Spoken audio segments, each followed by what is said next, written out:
Dans la vidéo d'aujourd'hui, on va parler d'objectifs et on va parler de quelque chose qui a forcément été votre lot et qui a été mon lot aussi à un moment donné, c'est-à-dire d'avoir un objectif, d'avoir cette chose qu'on veut vraiment, mais vraiment, et de ne pas réussir à prendre action. C'est-à-dire qu'à un certain moment, on veut cet objectif, on veut l'atteindre, mais on n'arrive pas à matérialiser ça dans la réalité, c'est-à-dire qu'on n'arrive pas à prendre action au quotidien, on n'arrive pas à mettre en place des habitudes pour au moins avancer vers cet objectif. C'est très difficile de vivre ce genre de situation parce que c'est frustrant, ça peut être même triste. C'est-à-dire qu'on peut se dire vraiment mais je vais jamais y arriver, je vais jamais atteindre cette chose-là et pourtant elle me tient terriblement à cœur. Et ça peut être dans plein de domaines différents, donc le sport par exemple, vous pouvez vous dire ok j'aimerais avoir un physique différent, j'aimerais perdre du poids et pourtant vous n'arrivez pas à commencer à vous mettre à courir, vous n'arrivez pas à commencer à faire du sport, faire de la musculation. Ça peut être les relations, c'est-à-dire que vous êtes célibataire et vous voudriez rencontrer quelqu'un, un copain, une copine et pourtant vous n'arrivez pas, vous restez chez vous, vous n'arrivez pas à aller au contact des autres. Ça peut être l'argent, vous voudriez trouver un boulot à côté du vôtre, mais vous n'arrivez pas à commencer à avoir l'énergie de démarcher. Ça peut être aussi le fait de faire des vidéos sur YouTube, mais vous avez peur de vous montrer en vidéo et donc forcément ça bloque. Ça peut être toutes ces choses-là finalement, donc vraiment d'avoir cet objectif mais de ne pas prendre action, de ne pas réussir à lancer la machine. Alors j'aimerais vous donner vraiment 5 points qui vont vous permettre d'avancer, je crois, qui vont vous permettre de débloquer la situation. Mais juste avant ça, j'aimerais parler d'une chose en particulier, c'est du fait de se demander si finalement on veut vraiment cette chose-là. Vous savez, quand on a un objectif, au bout d'un moment, quand on n'arrive pas à démarrer, quand on n'arrive pas à commencer à prendre action au quotidien, on va avoir une question qui va entrer dans notre tête, mais finalement, est-ce que je le veux vraiment? Finalement, est-ce que cette chose-là est vraiment pour moi? Est-ce que je vise pas trop? Est-ce que je n'en veux pas trop? Tout ce genre de choses. Alors j'aimerais vraiment être clair à ce niveau-là, c'est que le seul moment où vous devez vous demander, vous interroger sur vos visions, c'est-à-dire le fait d'avoir une vision inspirante et donc les objectifs qui vont découler de cette vision, un premier objectif qui va découler de cette vision, c'est les moments où vous vous sentez bien, les moments où vous êtes dans une bonne énergie, les moments où vous avez la pêche, mais en aucun cas les moments où vous vous sentez mal parce que vous n'y arrivez pas. Parce que c'est sûr et certain que si vous n'arrivez pas à prendre action, vous n'arrivez pas à démarrer, à lancer la machine et que vous commencez à vous interroger si vous voulez vraiment cette chose-là, vous pouvez être sûr et certain que la réponse ça va être finalement je vais laisser tomber. Il faut absolument se poser la question de savoir ce qu'on veut à des moments précis, c'est-à-dire les moments où on se sent bien. Et j'insiste sur une deuxième chose, c'est qu'il ne faut pas se poser 200 fois par an cette question. À un moment donné, vous faites le point, un moment où vous vous sentez vraiment énergique, un moment où vous vous sentez vraiment inspiré, vous vous posez cette question-là, vous prenez peut-être 2-3 jours et une fois que vous avez décidé de l'objectif, vous arrêtez de vous poser des questions. Vous ne cherchez plus à savoir si vous voulez vraiment cet objectif-là, mais vous cherchez à comment l'atteindre. Mais en aucun cas, vraiment, il faut se demander, à partir du moment où on entre dans les difficultés, si on veut vraiment ça, parce que on va se dire non. Premier point. Important, ça rentre plutôt dans l'état d'esprit, mais c'est vraiment de ne pas s'en vouloir, de ne pas s'identifier au fait de ne pas réussir justement à atteindre cet objectif. On a trop souvent tendance à se dire j'y arrive pas, je suis qu'une merde, finalement je vais jamais y arriver, je sais pas si j'ai la force d'y arriver, tout ce genre de choses. Il faut vraiment s'enlever cette pression-là et se déculpabiliser. C'est normal de ne pas y arriver tout de suite. C'est normal de ne pas réussir à passer à l'action. C'est normal d'avoir des difficultés. Tout ça, c'est normal. Il faut savoir que la quasi-totalité du temps, ce qui nous empêche de nous mettre à faire les choses qu'il faudrait faire, ce sont des raisons émotionnelles. Mais la bonne nouvelle, c'est que il y a des moyens logiques, des choses rationnelles qui vont nous permettre d'y arriver.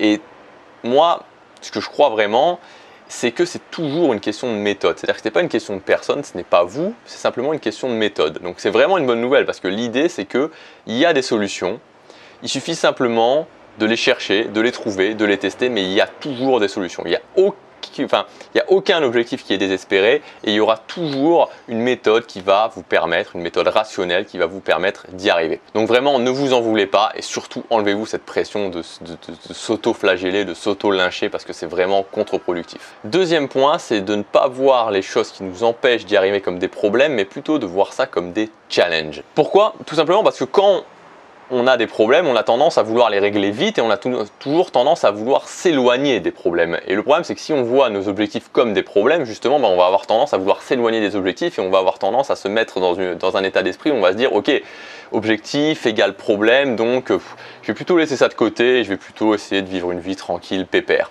Alors que si on voit ça comme des challenges, c'est-à-dire qu'on se dit, ok, je veux atteindre ça, je veux faire passer ma vie à un niveau supérieur, mais c'est tout à fait normal, c'est tout à fait logique qu'il y a des challenges, qu'il y ait des difficultés qui se présentent à moi. Et donc, je vais voir ça justement comme une opportunité de passer au niveau supérieur, je vais voir ça comme une opportunité d'augmenter mes capacités, d'augmenter ma valeur et je vais réussir à passer ces challenges. Vous savez, moi j'ai une grande admiration justement, puisqu'on va arriver dans cette période-là, des athlètes, des sportifs et notamment au niveau des Jeux Olympiques. Ça se passe une fois tous les 4 ans. Et des fois on voit quelqu'un qui s'est entraîné comme un fou pendant 4 ans avec une rigueur, une autodiscipline, vraiment une autodiscipline quotidienne qui est incroyable. De le voir échouer, de ne pas réussir à avoir la médaille d'or ou de ne même pas réussir à avoir le podium. Et pourtant de dire, ok, je vais continuer à travailler et dans 4 ans, cette fois-ci, je serai le numéro 1. Et quand on arrive à avoir cette mentalité-là, se dire ok, je vais continuer à travailler, je vais continuer à m'améliorer pour réussir à passer ce challenge, c'est juste génial. Donc n'ayez pas peur vraiment de voir le fait d'arriver à un objectif comme je sais pas, le fait d'arriver à être numéro 1, le fait de réussir à avoir le podium dans une course. C'est quelque chose d'important et c'est beaucoup plus productif que de voir les choses comme des problèmes, plein de problèmes autour de vous parce que ça c'est vraiment le truc pour vous dégoûter d'atteindre vos objectifs. Troisième point beaucoup plus concret, c'est ce que j'appelle le fait de la plus petite habitude possible. Quand vous avez quelque chose que vous voulez faire et que vous n'y arrivez pas, qu'est-ce que ce serait la plus petite habitude que vous pourriez mettre en place au quotidien pour y arriver? Alors ça vous paraît tout à fait ridicule.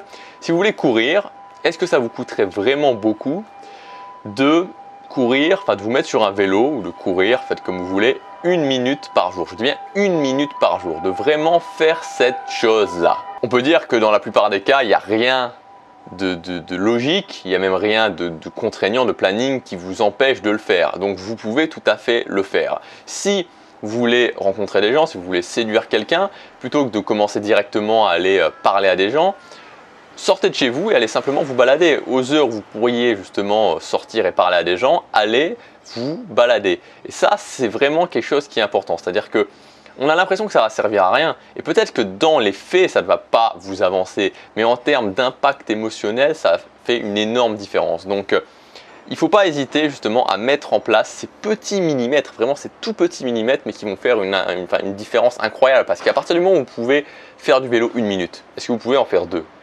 Oui. Est-ce que vous pouvez en faire 3, 4, 5 et passer à une demi-heure? Donc, mettre en place la plus petite chose, mais vraiment la toute petite chose qui pourrait peut-être vous conduire à votre objectif. Quatrième point, changer son approche. Alors, je vais prendre un exemple très concret qui est le mien. J'en ai déjà parlé, si vous venez de découvrir la chaîne, vous ne serez peut-être pas forcément au courant, mais j'ai justement cet objectif de voyager et pourtant j'avais une grande peur du voyage, j'étais incapable de partir de chez moi.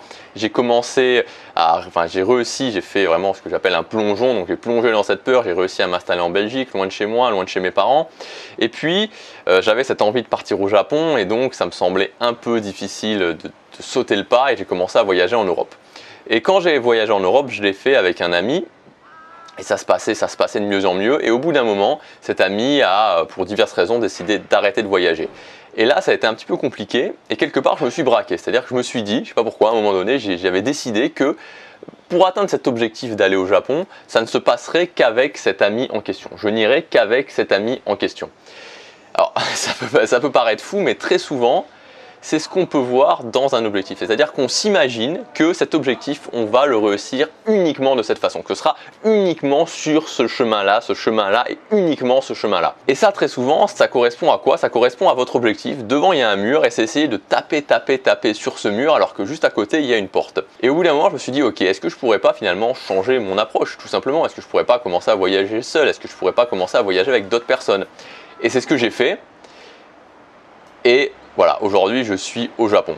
Donc pour vous dire que très souvent il ne faut pas avoir peur de se poser logiquement, rationnellement et de se dire ok, Et si j'inversais complètement ma vision des choses? Et si je commençais à penser à l'envers? Et si je commençais à imaginer une solution différente pour atteindre cet objectif? Cinquième point, c'est la méthode de la balance. Alors la méthode de la balance, c'est quoi? J'avais fait une vidéo il y a quelques semaines justement pour vous parler du fait que la vie c'est une balance et qu'il y a plusieurs domaines dans la vie. Alors typiquement c'est travail, carrière, relations, donc amicales, amoureuses, l'accomplissement personnel, le fun, donc tout un tas de domaines qui font qu'on va se sentir bien. C'est-à-dire que vous pouvez créer la plus grosse entreprise du monde. Si à côté de ça, votre accomplissement personnel, vos loisirs, vos relations de couple, vos relations amicales, c'est un champ de ruines, vous ne vous sentirez probablement pas bien. Pour être bien dans la vie, pour avoir cette sensation de bien-être dans la vie, cette sensation qu'on accomplit des choses et qu'on se sent bien, il faut absolument respecter ce principe de la balance. C'est-à-dire que prendre ces différents domaines et avoir des objectifs dans différents domaines. Et à un moment donné, quand ça coince vraiment, c'est-à-dire que quand peut-être vous avez tout essayé et que ça coince, vous sentez que sur cet objectif qui touche un domaine ou qui touche plusieurs domaines, ça coince. Vraiment, ça bloque.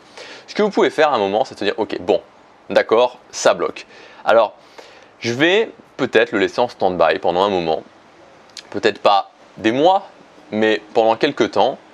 Peut-être y réfléchir quand même, continuer à me laisser l'opportunité d'y réfléchir et travailler sur autre chose, augmenter mon investissement sur autre chose. Parce que des fois, quand on va augmenter son investissement sur d'autres objectifs qui vont nous permettre d'évoluer dans d'autres domaines, on va pouvoir évoluer nous-mêmes. Et ce fait d'évoluer nous-mêmes, ça va augmenter nos capacités, ça va augmenter notre valeur et souvent ça va changer aussi notre vision des choses. Et à un moment donné, on va peut-être se dire, ok, peut-être que je peux avoir une nouvelle idée, peut-être que je peux faire différemment ou tout simplement des fois ça va se débloquer tout seul. Ça peut paraître idiot mais des fois ça va vraiment se débloquer tout seul. C'est important vraiment d'utiliser ce principe de la balance, ce principe du fait que la vie c'est pas qu'un domaine, c'est plusieurs domaines et ça permet aussi de se soulager pour pas tout miser sur un objectif parce que sinon c'est vraiment terriblement stressant. C'est ce que je voulais vous dire dans cette vidéo. Si vraiment ça bloque au niveau des objectifs, n'oubliez pas encore une fois que les habitudes c'est un outil clé. C'est vraiment un outil clé parce que ça permet de faire des actions au quotidien, de petites actions simples et répétitives au quotidien qui ne vont pas forcément vous sortir énormément de votre zone de confort mais qui petit à petit vont faire un effet boule de neige terrible et vont vous amener à votre objectif presque sans que vous vous en rendiez compte.